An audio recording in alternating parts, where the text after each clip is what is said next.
If you watch this show, if you've watched it for a while, it can feel like we return to the same kinds of crises with no solution in sight. Economic turmoil, political unrest, environmental challenges, immigration flows. There is a word for that, permacrisis. And these issues are often only addressed in a patchwork fashion or not at all. And they will only be solved if their nations change their institutional approaches to problem solving. That is the argument from Michael Spence and his co-authors in the book, Permacrisis. He's joining us, Michael Spence is. He's a Nobel Laureate in economics, in addition to being the co-author of this book. So thank you for being with us, Michael. Tell us, if you would, the genesis of this book and what you and your co-authors were first trying to identify, and then what you're trying to achieve with the book itself.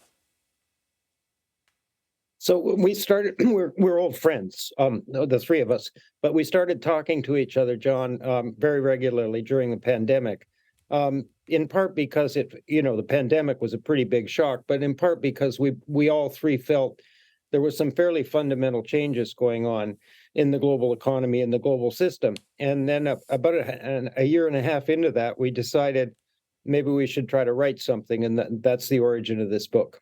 And so lay out for us what you're seeing, some of the headwinds and tailwinds facing the world today. Well, so I think the headwinds are, largely coming from the supply side.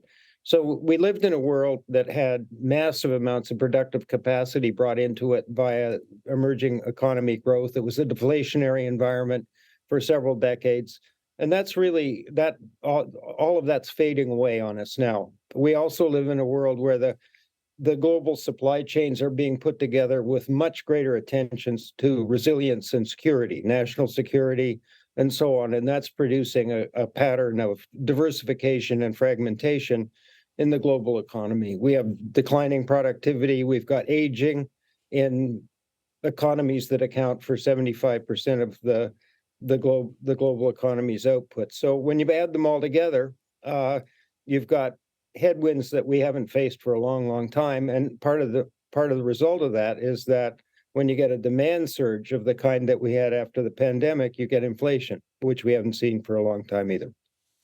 So one of the things you write about is that policy solutions aren't very robust. They're not robust enough to meet all of those underlying challenges that you've articulated, and maybe even some others. So what is the solution? Does the solution require a mindset change in the way we think about the global economy? And is that the precondition for policies that are going to be more durable? Yes, I think it does require a mindset change. We're probably going to live in a world in which, sort of things that are sometimes called industrial policies are more important.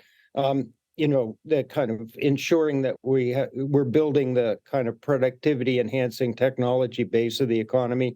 But when you have a generation and a half of people who've lived in an environment, basically since the Volcker era, that had relatively low interest rates and relatively little inflation, the mindsets don't change immediately, and that leads to a certain number of mistakes and accidents. And think of it this way, John. We have a pretty highly levered global economy. The pandemic made that worse because we had to lever up on the sovereign debt side in order to protect the household and business sectors, right?